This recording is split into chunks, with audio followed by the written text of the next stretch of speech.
Într-o dimineață tăcută, pe dealurile prăfuite ale Galilei, un om pășea cu un pas ferm, dar blând, de parcă pământul însuși îi se supunea.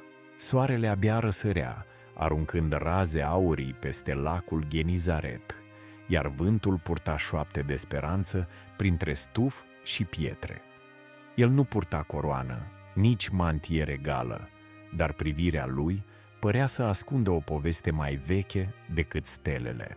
Era Iisus din Nazaret, Fiul omului, a cărui viață avea să schimbe pentru totdeauna drumul omenirii. În ochii lui se citea o iubire nemărginită, dar și o povară nerostită, ca și cum ar fi purtat pe umeri greutatea fiecărui suflet rătăcit. Ce l-a făcut pe acest tâmplar simplu să devină lumina lumii? Ce taine ascund pașii lui pe acest pământ aspru? Înainte de a porni în această călătorie prin viața lui, vă invităm să vă abonați la canalul nostru. Prin abonare veți descoperi mai multe povești care inspiră, care aduc lumină și care ne amintesc de adevărurile eterne. Un simplu click vă va ține aproape de aceste mesaje care hrănesc sufletul. Iisus s-a născut într-un staul umil din Betleem, sub cerul înstelat al unei nopți care părea obișnuită. Maria, mama sa, o tânără cu inima plină de credință, îl privea cu uimire, știind că pruncul din brațele ei era mai mult decât un fiu, era Mesia cel promis. Iosif, tâmplarul drept, veghea asupra lor, acceptând un destin pe care nu îl înțelegea pe deplin, dar pe care îl îmbrățișa cu încredere în Dumnezeu. Îngerii au cântat în ceruri, păstorii au venit să se închine, iar steaua strălucitoare a chemat magi din depărtări. Totuși, această naștere sfântă a stârnit și frică. Regele Irod, orbit de putere, a poruncit uciderea pruncilor, forțând familia sfântă să fugă în Egipt. Chiar și în leagăn, Iisus era deja un semn al speranței, dar și al luptei dintre lumină și întuneric. Copilăria lui a fost petrecută în Nazaret, un sat mic, unde mirosul de lemn tăiat și sunetul ciocanului umpleau atelierul lui Iosif. Iisus creștea în înțelepciune și har, dar era un băiat ca oricare altul, jucându-se pe ulițe, învățând scripturile în sinagogă, ajutându-și mama la treburile casei. Totuși, ceva era diferit. La 12 ani, în templul din Ierusalim, el i-a uimit pe învățați cu întrebările și răspunsurile sale, ca și cum adevărul curgea din el ca un râu. Trebuie să fiu în casa tatălui meu, le-a spus părinților săi îngrijorați. Deja, în inima lui tânără, se contura chemarea care avea să-l poarte spre cruce. Anii au trecut, iar Iisus a rămas în umbră, lucrând ca tâmplar, trăind o viață simplă. Dar cerul nu uitase promisiunea. La vârsta de 30 de ani, cerurile s-au deschis deasupra Iordanului. Ioan, botezătorul, cu glasul său ca un tunet, pregătea calea Domnului. Când Iisus a intrat în apele râului pentru a fi botezat, Duhul Sfânt a coborât ca un porumbel, iar vocea Tatălui a rostit: Acesta este Fiul meu prea iubit. În acel moment lumea a primit un semn clar: Mesia venise. Dar înainte de a începe misiunea sa, Iisus a fost condus de Duhul în pustiu, unde a postit 40 de zile și nopți. Acolo, diavolul l-a ispitit, oferindu-i putere, glorie și pâine. Flămând, obosit, dar neclintit, Iisus a răspuns cu Scriptura, arătând că omul trăiește nu doar cu pâine, ci cu fiecare cuvânt al lui Dumnezeu. Pustiul a fost doar începutul. Iisus a revenit în Galileea cu o putere nouă, chemând oameni simpli, pescari, vameși, să-l urmeze. Veniți după mine și vă voi face pescari de oameni, le-a spus. Petru, Andrei, Iacov, Ioan, toți au lăsat mrejele și au pornit pe un drum necunoscut. În sinagogi, pe dealuri, pe malul mării, Iisus predica împărăția lui Dumnezeu. Cuvintele lui erau ca mierea pentru cei înfometați de dreptate, dar ca un foc pentru cei mândri.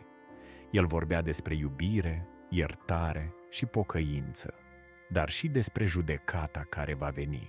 Mulțimile se adunau, uimite de autoritatea lui, de felul în care vorbea ca unul care cunoaște inima lui Dumnezeu. Minunile au început să curgă. La Cana, la nunta săracilor, Iisus a transformat apa în vin, aducând bucurie acolo unde era lipsă. Pe malul lacului a hrănit mii de oameni cu câteva pâini și pești, arătând că El este pâinea vieții. A vindecat orbi, leproși, paralitici, alungând nu doar bolile, ci și disperarea. Fiecare minune era un semn al împărăției, un gust al cerului pe pământ. Dar nu toți îl primeau. Fariseii și cărturarii, păzitorii legii, îl priveau cu suspiciune. Cum îndrăznea acest om din Nazaret să ierte păcate? Cum putea să mănânce cu vameșii și păcătoșii? În inima lor, invidia și frica începeau să clocotească. Iisus nu căuta gloria oamenilor. El mergea acolo unde era durere, unde era nevoie. Pe dealurile Galilei a rostit fericirile.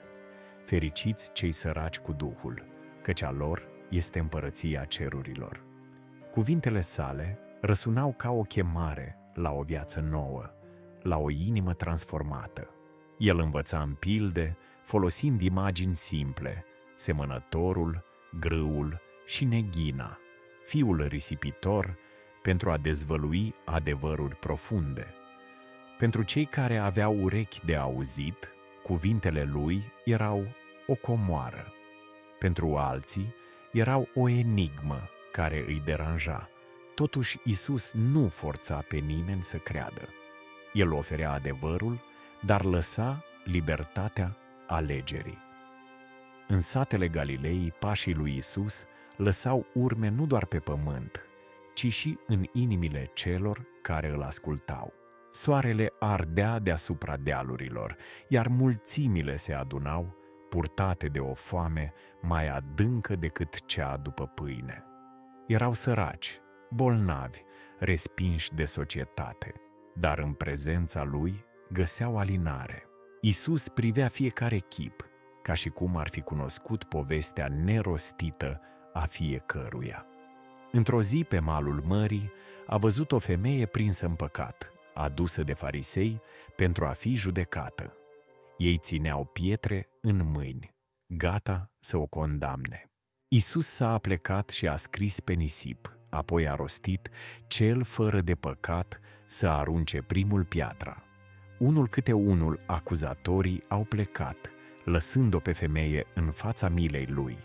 Du-te și nu mai păcătui, i-a spus, oferindu-i nu doar iertare, ci o șansă la o viață nouă. Iisus nu judeca așa cum judecau oamenii. El vedea dincolo de aparențe, dincolo de greșeli, atingând inima. Într-un sat a întâlnit un vameș numit Zahiu, disprețuit de toți pentru că strângea taxe pentru romani. Mic de statură, Zahiu s-a urcat într-un sicomor ca să-l vadă pe Iisus. Spre uimirea mulțimii, Iisus l-a chemat pe nume: Zahiu, coboară, căci astăzi trebuie să rămân în casa ta.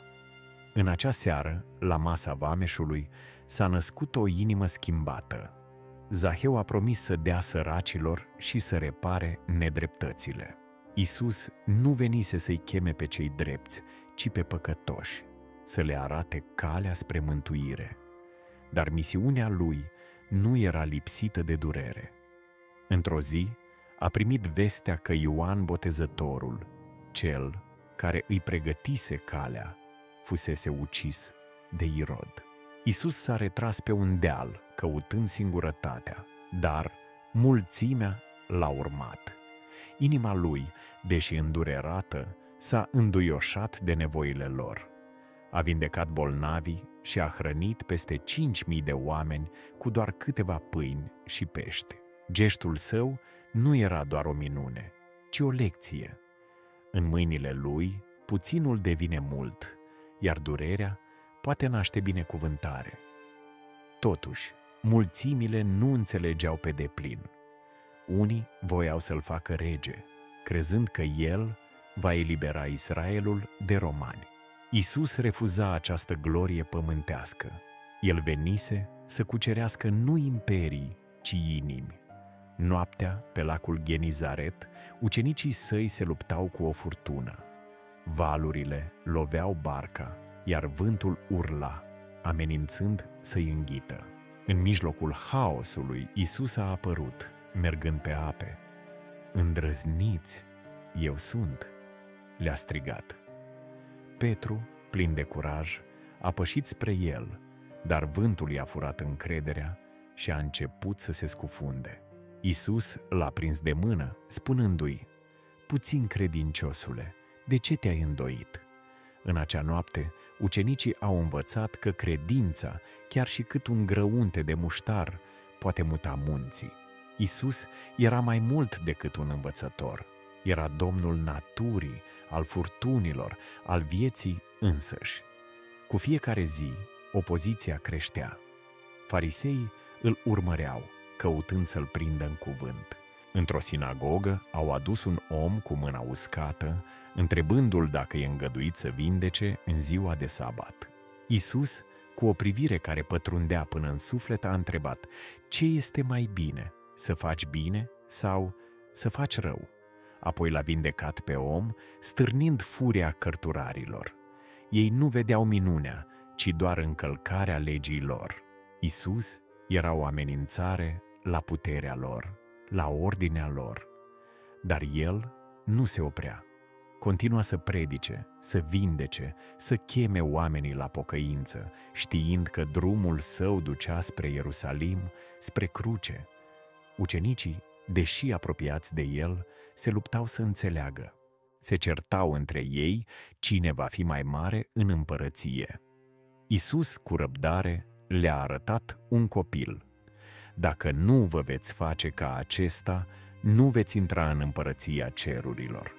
Alteori le vorbea despre suferința care îl aștepta, dar ei refuzau să accepte. Petru, înfocat, a jurat că îl va apăra chiar cu prețul vieții. Iisus, privindu-l cu tristețe, știa că Petru îl va lepăda. Totuși, nu l-a alungat. Iubirea lui era mai mare decât slăbiciunile lor, mai mare decât trădările care aveau să vină. Într-un moment de slavă, Iisus i-a luat pe Petru, Iacov și Ioan pe muntele Tabor. Acolo, fața lui a strălucit ca soarele, iar Moise și Ilie au apărut, vorbind cu el. Vocea Tatălui a răsunat din nor: "Acesta este Fiul meu, ascultați de el." Ucenicii au căzut cu fața la pământ, copleșiți de măreție. Dar Iisus i-a ridicat, spunându-le să nu spună nimănui până ce nu va învia din morți. Ei nu înțelegeau ce înseamnă a învia, dar păstrau aceste cuvinte în inimi ca pe o taină. Iisus continua să meargă printre oameni, atingând vieți. A vindecat un orb din naștere, dându-i nu doar vedere, ci și credință. A plâns la mormântul lui Lazar, arătând că iubirea sa nu e străină de durerea umană. Când l-a chemat pe Lazar afară din mormânt, mulțimea a rămas fără glas. "Eu sunt învierea și viața," a spus el, iar cuvintele sale au răsunat ca o promisiune eternă. Dar fiecare minune, fiecare cuvânt îl aducea mai aproape de ceasul său. În umbră, preoții și fariseii complotau. Ei vedeau în el o amenințare, dar nu înțelegeau că el venise nu să distrugă, ci să mântuiască. Drumul lui Iisus se îndrepta spre Ierusalim, iar aerul devenea tot mai greu de tensiune. Mulțimile îl urmau, dar nu toate cu aceeași inimă. Unii îl vedeau ca pe un eliberator care va răsturna jugul roman, alții ca pe un profet, iar câțiva, puțini, ca pe Fiul lui Dumnezeu. Iisus știa ce îl așteaptă. Vorbea ucenicilor despre suferința care va veni, despre trădare și moarte, dar cuvintele sale păreau să se risipească în neînțelegerea lor. Într-o zi, pe când trecea prin Ierihon, un orb pe nume Bartimeu a strigat din mulțime: „Iisuse, Fiul lui David, ai milă de mine!” Glasul său disperat a tăiat prin zgomotul drumului. Iisus s-a oprit, l-a chemat și i-a redat vederea. „Credința ta te-a mântuit”, i-a spus. Bartimeu nu a mai rămas pe marginea drumului, a devenit un urmaș, purtând în inimă lumina primită. Iisus nu trecea nepăsător pe lângă durere. Fiecare strigăt, fiecare lacrimă îl atingeau. Într-un sat, o femeie bolnavă de 12 ani, care cheltuise tot ce avea pe doctori, s-a atins în taină de marginea veșmântului său. Instantaneu, boala a părăsit-o. Iisus, simțind puterea care ieșise din el, s-a întors și a întrebat: „Cine s-a atins de mine?”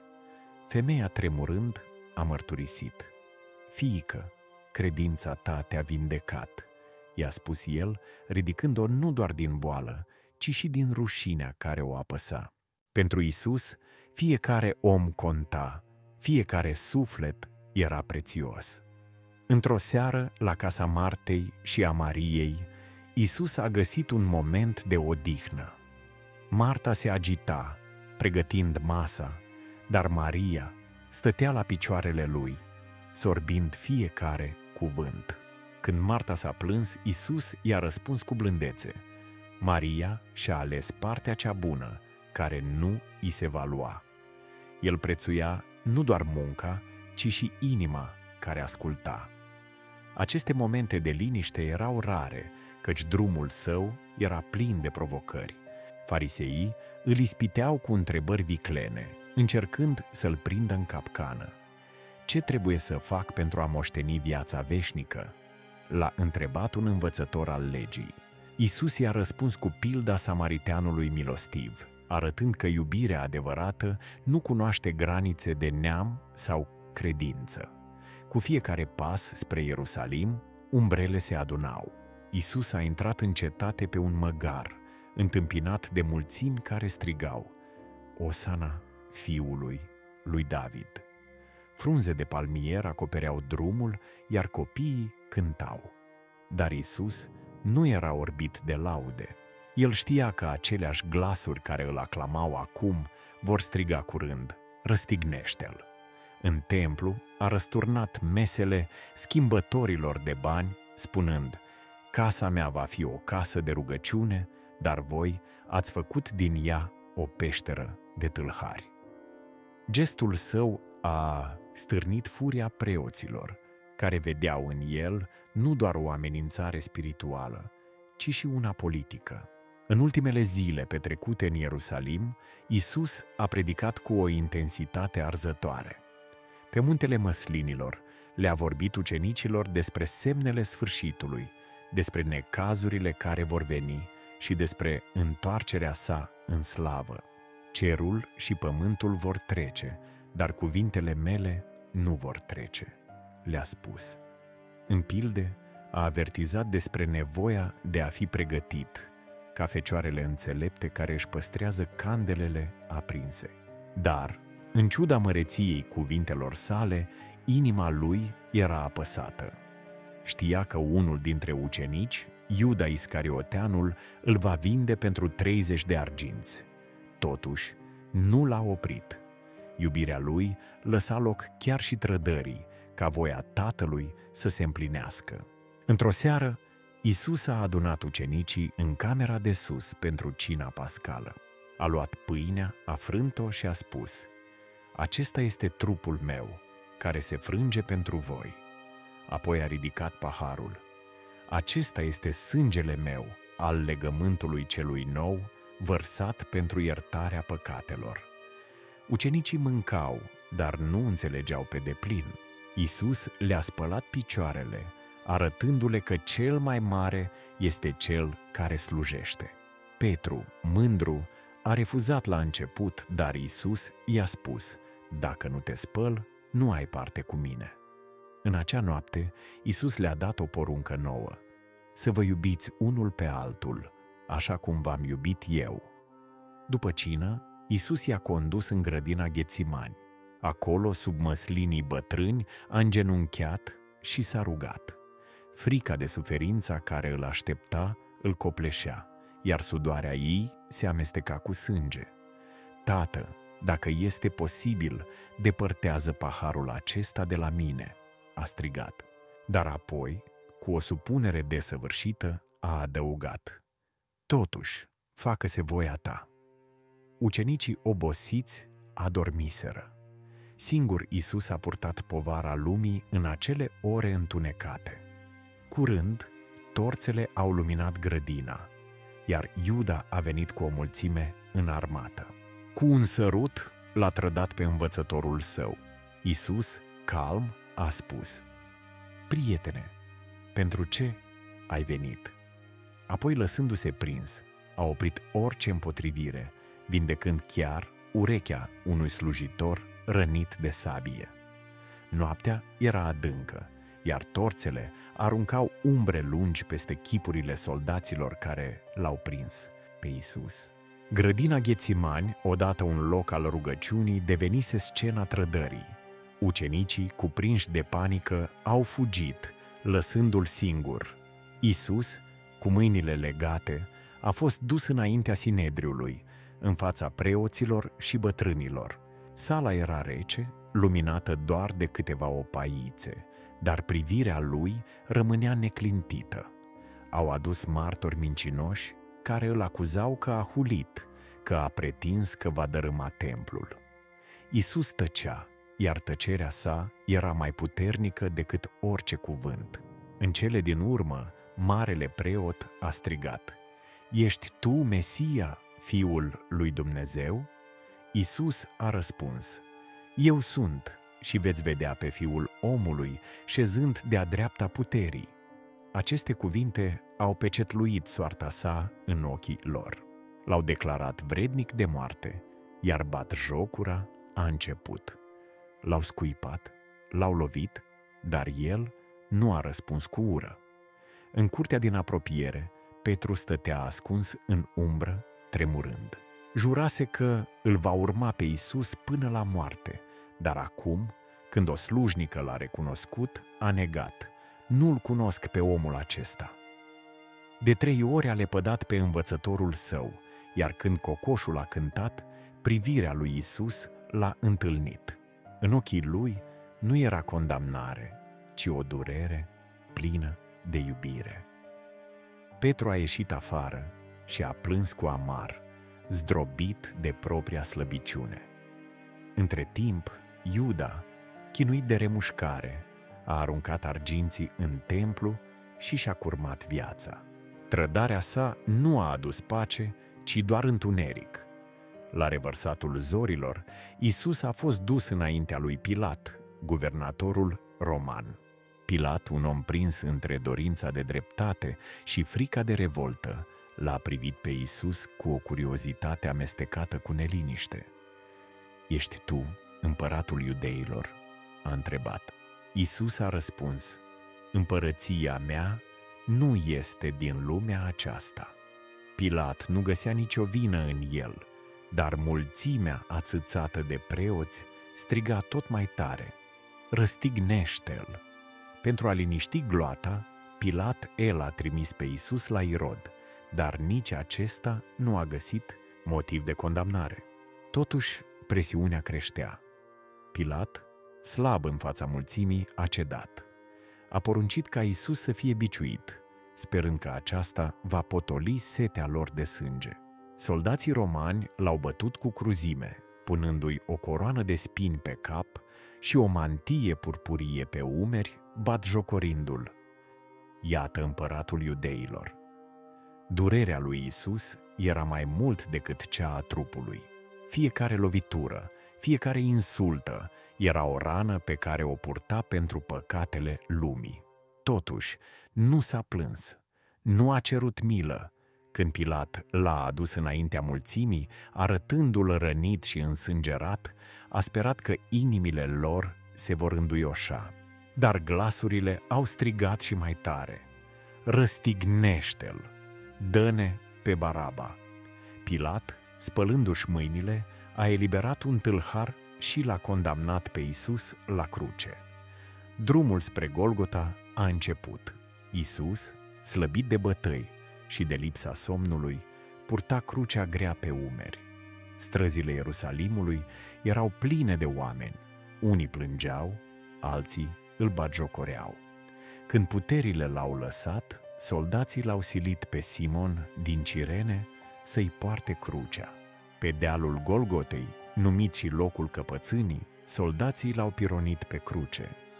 Cuiele au străpuns mâinile și picioarele lui, iar durerea era de neimaginat. Totuși, din mijlocul suferinței, Isus a rostit: Tată, iartă-i, căci nu știu ce fac. Chiar și în agonie, inima lui era plină de milă. De o parte și de alta a crucii sale erau doi tâlhari. Unul îl batjocorea, dar celălalt, atins de prezența lui, a spus: pomenește-mă când vei veni în împărăția ta. Isus, cu glas slab, i-a răspuns: astăzi vei fi cu mine în rai. În acel moment, chiar și pe cruce, Isus aducea mântuire. Maria, mama sa, stătea la poalele crucii cu inima sfâșiată. Alături de ea, Ioan, ucenicul iubit, privea neputincios. Isus, văzându-i, i-a spus Mariei: femeie, iată fiul tău, și lui Ioan: iată mama ta. Chiar și în ultimele clipe, el avea grijă de cei dragi. Cerul însuși părea să plângă. La amiază, întunericul a acoperit pământul timp de 3 ore. Isus, purtând povara păcatelor omenirii, a strigat: Dumnezeul meu, Dumnezeul meu, pentru ce m-ai părăsit? Era strigătul celui care lua asupra sa despărțirea de Tatăl, pentru ca noi să nu o trăim niciodată. În cele din urmă, cu ultimele puteri, a rostit: s-a săvârșit. Apoi, încredințându-și Duhul în mâinile Tatălui, și-a dat ultima suflare. Pământul s-a cutremurat, catapeteasma templului s-a rupt, iar un sutaș roman, uimit, a spus: cu adevărat, omul acesta era Fiul lui Dumnezeu. Trupul lui Isus a fost coborât de pe cruce și pus într-un mormânt săpat în stâncă, dăruit de Iosif din Arimatea. O piatră grea a fost rostogolită la intrare, iar garda romană a fost pusă să păzească. Pentru ucenici, totul părea pierdut. Speranța lor murise pe cruce. Dar cerul avea un alt plan. Întunericul se așternuse peste Ierusalim, iar mormântul sigilat părea să ascundă pentru totdeauna lumina care fusese Isus. Ucenicii, risipiți și înfricoșați, se ascundeau, purtând în inimi o durere mai grea decât piatra de la intrarea mormântului. Maria, mama lui, plângea în tăcere, iar Maria Magdalena, care îl urmase cu devotament, era zdrobită de pierdere. Pentru ei, crucea marcase sfârșitul, dar cerul tăcea, pregătind o minune care avea să zguduie temeliile morții. În dimineața primei zile a săptămânii, înainte ca soarele să răsară, Maria Magdalena și alte femei s-au îndreptat spre mormânt, ducând miresme pentru a unge trupul lui Isus. Inimile lor erau grele, iar mintea le era tulburată de o întrebare practică: cine va rostogoli piatra cea mare? Când au ajuns, au găsit mormântul gol. Piatra fusese dată la o parte, iar soldații care păzeau locul dispăruseră. În locul trupului, 2 îngeri în veșminte strălucitoare le-au întâmpinat. spunând: „De ce căutați pe cel viu printre cei morți? Nu este aici, a înviat.” Femeile, cuprinse de uimire și bucurie, au alergat să vestească ucenicilor. Maria Magdalena, cu lacrimi încă pe obraj, a rămas în grădină. Acolo, un om pe care l-a crezut grădinarul i-a vorbit: „Femeie, de ce plângi?” Când el i-a rostit numele, Maria, ea l-a recunoscut. Era Iisus, viu, strălucind de o slavă care învingea moartea. „Nu mă atinge, căci încă nu m-am suit la Tatăl meu”, i-a spus, trimițând-o să vestească ucenicilor marea minune. Ucenicii însă erau neîncrezători. Petru și Ioan au alergat la mormânt, găsindu-l gol, cu fâșiile de pânză împăturite cu grijă. Totuși, îndoiala le umbrea inimile. În seara aceleiași zile, ascunși într-o cameră cu ușile încuiate, ucenicii au fost surprinși de apariția lui Iisus în mijlocul lor. „Pace vouă”, le-a spus, arătându-le mâinile și coasta străpunse.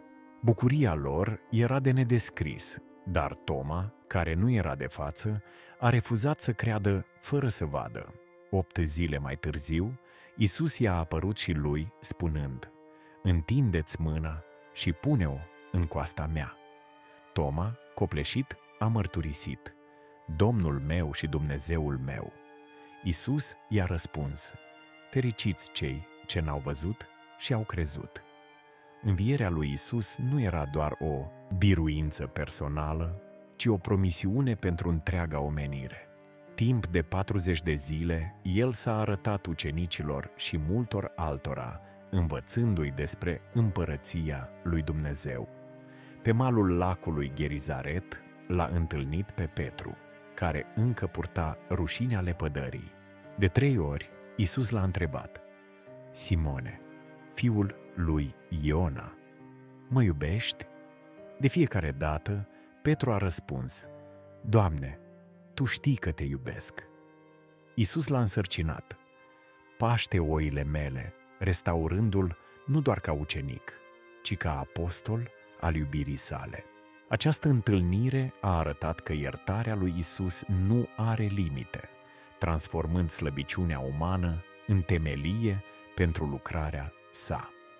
Într-o zi, pe un munte din Galileea, Iisus a adunat ucenicii pentru a le da o ultimă poruncă: „Duceți-vă în toată lumea și propovăduiți Evanghelia la orice făptură”, le-a spus. „Cel ce va crede și se va boteza va fi mântuit.” Le-a promis că nu vor fi singuri. „Iată, eu sunt cu voi în toate zilele până la sfârșitul veacului.” Apoi, sub privirile lor uimite, s-a înălțat la cer, ascuns de un nor. 2 îngeri le-au spus: „Acest Iisus care s-a înălțat va veni iarăși în același fel.” Ucenicii s-au întors la Ierusalim, plini de bucurie și speranță, așteptând Duhul Sfânt pe care El îl promisese. Învierea a schimbat totul. Ucenicii, odată fricoși, au devenit martori neînfricați. Petru, care îl lepădase, a predicat cu îndrăzneală în ziua Cincizecimii, când Duhul Sfânt a coborât ca niște limbi de foc. Mii de oameni s-au pocăit, iar biserica a luat naștere. Mesajul lui Iisus s-a răspândit ca un foc, din Ierusalim până la marginile lumii. Chiar și în fața persecuțiilor, ucenicii nu au tăcut. Ei știau că Iisus, cel înviat, era cu ei. Martirajul lor a pecetluit credința lor, dar lumina Evangheliei nu s-a stins. Iisus, Fiul lui Dumnezeu, a trăit ca om, a suferit ca om, dar a biruit ca Dumnezeu. Învierea sa este temelia speranței creștine, dovada că moartea nu are ultimul cuvânt. El a plătit prețul păcatelor noastre, deschizând calea spre viața veșnică. Fiecare minune, fiecare cuvânt, fiecare gest al său ne cheamă să credem, să iubim, să urmăm. Povestea lui nu s-a încheiat pe cruce, nici în mormânt. ea continuă în inimile celor care îl primesc, care aleg să trăiască pentru împărăția care nu va avea sfârșit. Învierea lui Isus a fost mai mult decât o minune. A fost un semn al biruinței definitive asupra morții și al promisiunii vieții veșnice. Ucenicii, transformați de această realitate, nu mai erau oamenii temători care se ascunseseră în spatele ușilor încuiate. Duhul Sfânt, coborât în ziua Cincizecimii, le-a dat curaj și putere să ducă vestea bună mai departe. Petru, odinioară fricos, vorbea acum cu o autoritate care zguduia inimile. În Ierusalim, în fața mulțimilor, a proclamat: pe acest Iisus pe care voi l-ați răstignit, Dumnezeu l-a făcut Domn și Hristos. Cuvintele sale, pline de Duh, au străpuns ca o sabie, iar mii de oameni s-au întors spre credință, botezându-se în numele Celui Înviat. Mesajul Evangheliei s-a răspândit ca un râu care nu putea fi oprit. Din Ierusalim, ucenicii au pornit în Iudeea, Samaria și până la marginile lumii cunoscute. Ioan, ucenicul iubit, scria mai târziu despre Isus: cuvântul s-a făcut trup și a locuit printre noi, plin de har și de adevăr. Fiecare cuvânt al lui Isus, fiecare minune, fiecare clipă a vieții sale purta amprenta divinității. El nu era doar un învățător sau un vindecător, ci întruparea iubirii lui Dumnezeu.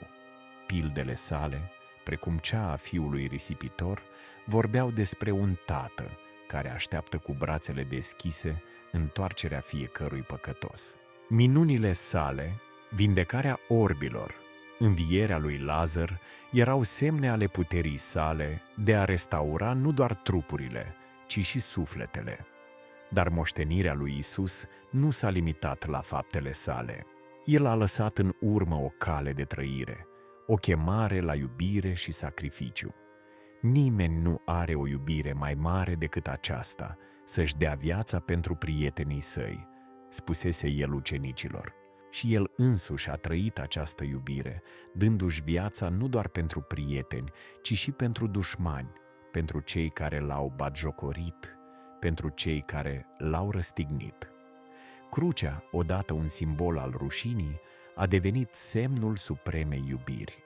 Prin sângele său, Isus a deschis o cale nouă, un legământ al harului, în care iertarea este oferită tuturor celor care cred. Ucenicii au dus această veste mai departe, chiar cu prețul vieții lor.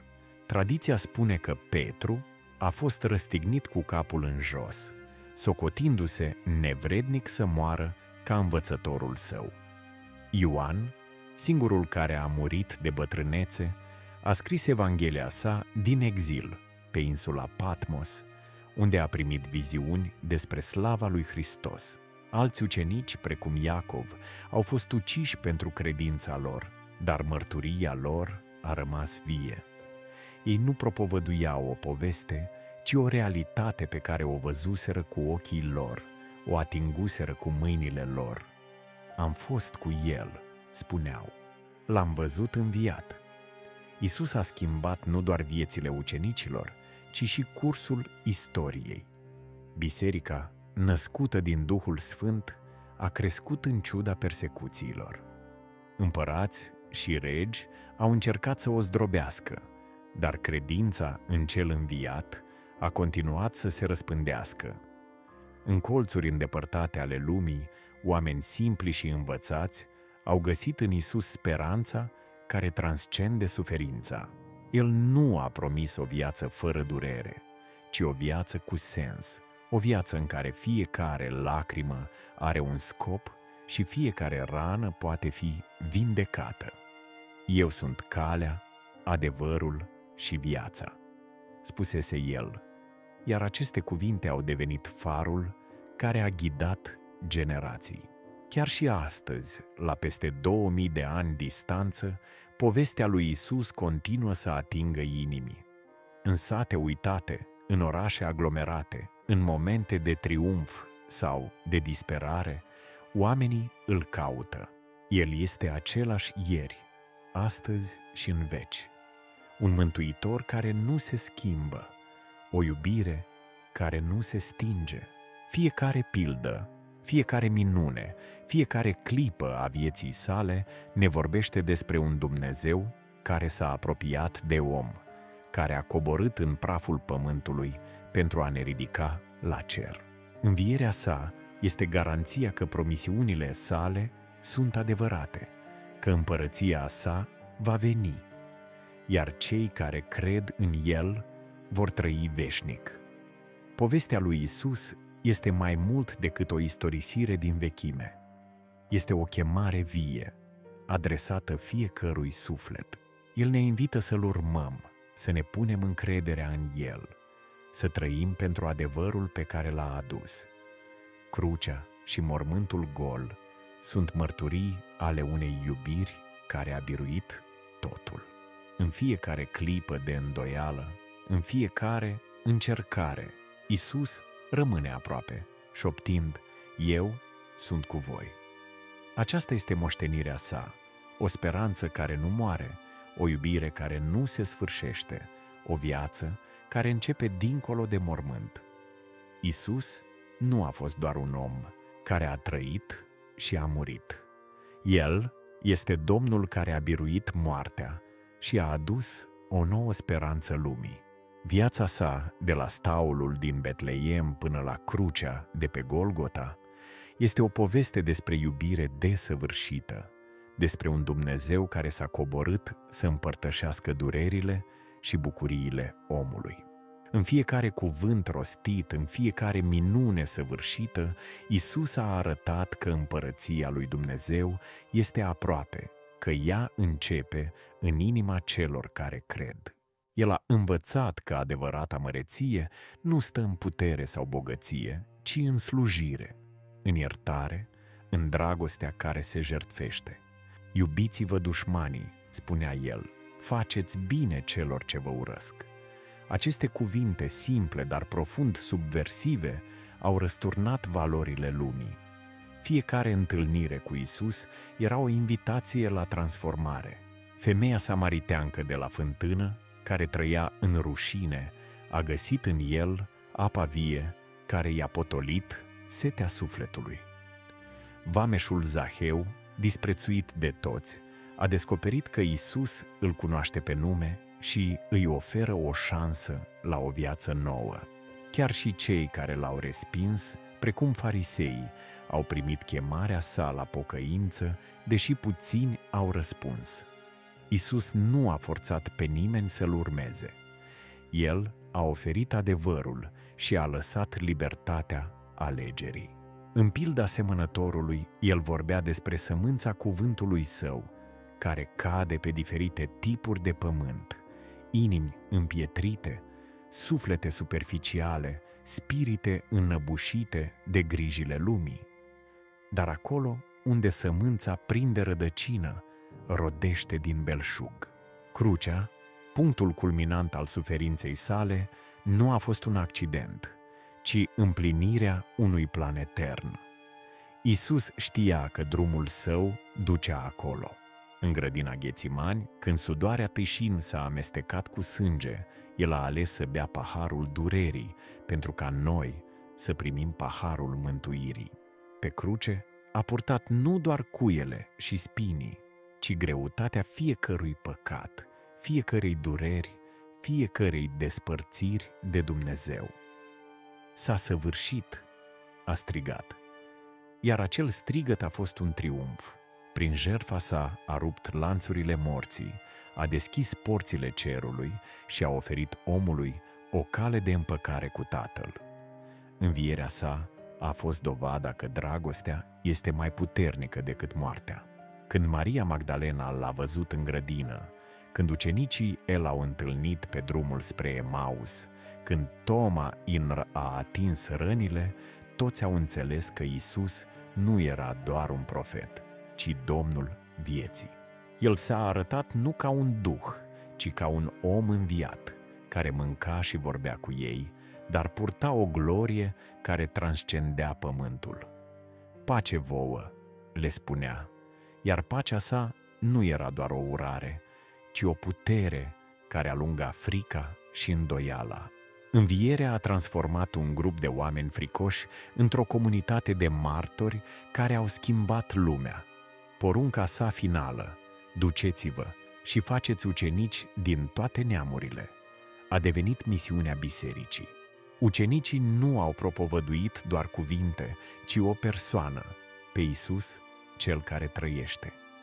Ei au înfruntat temnițe, bătăi, exil și moarte, dar nu au tăcut. Mesajul lor a ajuns până la Roma, până în Asia, până în colțuri, unde numele lui Iisus nu fusese rostit vreodată. Fiecare apostol, fiecare credincios care a urmat, a purtat în inimă flacăra aprinsă de Duhul Sfânt în ziua Cincizecimii. Acea flacără arde și astăzi, în biserici, în case, în sufletele celor care îl primesc pe Iisus ca mântuitor.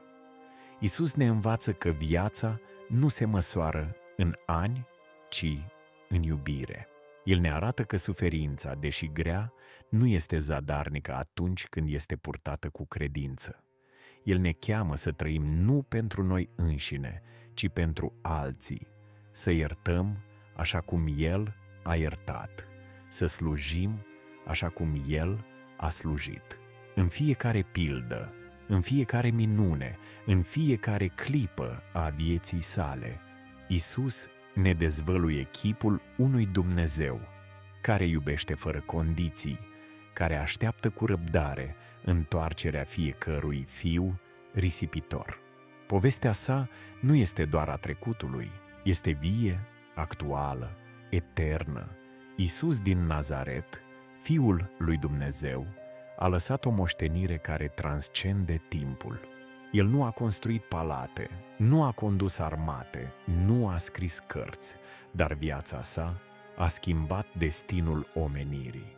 Prin fiecare pas pe pământul prăfuit al Galilei, prin fiecare privire plină de milă, prin fiecare cuvânt care tăia ca o sabie și vindeca precum un balsam, Iisus a arătat ce înseamnă să trăiești pentru împărăția lui Dumnezeu. El a fost lumina care a străpuns întunericul, pâinea care a hrănit sufletele flămânde, păstorul care și-a dat viața pentru oile sale. Povestea sa nu se oprește la înviere sau la înălțarea sa la cer. Ea continuă în fiecare inimă care îl primește, în fiecare viață transformată de iubirea sa. Când Iisus a spus: "Veniți la mine toți cei trudiți și împovărați și eu vă voi da odihnă", nu a oferit doar o promisiune trecătoare. El a deschis brațele pentru toți, pentru cei zdrobiți de păcat, pentru cei care se simt pierduți, pentru cei care tânjesc după un sens mai profund. În pilda fiului risipitor, el a dezvăluit inima Tatălui Ceresc, care nu condamnă, ci așteaptă cu dor întoarcerea fiecărui copil. În vindecarea orbului Bartimeu sau a femeii care s-a atins de veșmântul său, el a arătat că nicio durere nu este prea mică, nicio rană prea adâncă pentru mila sa. Chiar și pe cruce, când a iertat pe cei care îl răstigneau, Iisus a dovedit că iubirea sa nu cunoaște limite. Viața lui Iisus este o chemare la curaj, la credință, la speranță. El ne învață că adevărata libertate nu vine din puterea lumii, ci din supunerea față de voia lui Dumnezeu. În grădina Ghetsimani, când a ales să accepte paharul suferinței, ne-a arătat ce înseamnă să spui: "Facă-se voia ta", chiar și în cele mai întunecate momente. Învierea sa ne amintește că nicio noapte nu este prea lungă, că lumina dimineții va veni. "Eu am biruit lumea", a spus el, iar această biruință este și a noastră, dacă ne punem încrederea în el. Ucenicii săi, care au purtat Evanghelia până la marginile pământului, ne arată ce înseamnă să trăiești pentru Hristos. Ei nu au căutat gloria proprie, ci au slujit, au suferit, au iubit, așa cum învățătorul lor i-a învățat. Petru, care a predicat cu foc în Ierusalim, Ioan, care a scris despre iubirea divină din exil, și toți ceilalți apostoli au fost martori ai unei realități care nu putea fi tăgăduită. Iisus trăiește. Biserica, construită pe temelia credinței lor, continuă să fie un far de lumină într-o lume adesea cuprinsă de întuneric. În fiecare rugăciune, în fiecare act de milostenie, în fiecare mărturisire a credinței, Iisus este prezent așa cum a promis: eu sunt cu voi în toate zilele. Povestea lui Iisus nu este doar o istorisire despre un om care a trăit acum 2000 de ani. Este o invitație adresată fiecăruia dintre noi. El ne cheamă să-L urmăm, să ne purtăm crucea, să trăim cu o iubire care nu se stinge. Ne cheamă să iertăm, să slujim, să căutăm împărăția sa mai presus de toate. În fiecare moment de încercare, în fiecare clipă de bucurie, Iisus este acolo, oferind pacea sa, puterea sa, prezența sa. El este Alfa și Omega, începutul și sfârșitul, Cel care a fost, care este și care va veni. Când privim la viața lui Iisus, vedem nu doar un mântuitor, ci și un prieten, un frate, un rege. El ne cunoaște pe nume, așa cum a cunoscut-o pe Maria Magdalena în grădina mormântului. El ne ridică din căderile noastre, așa cum l-a ridicat pe Petru după lepădare. El ne oferă viața veșnică, așa cum i-a promis-o tâlharului de pe cruce. Povestea sa este povestea mântuirii noastre, a unei iubiri care a plătit prețul suprem pentru ca noi să fim liberi. Iisus ne invită astăzi să pășim pe urmele sale, să trăim pentru El, să așteptăm cu speranță ziua când se va întoarce în slavă, pentru a aduce împărăția care nu va avea sfârșit.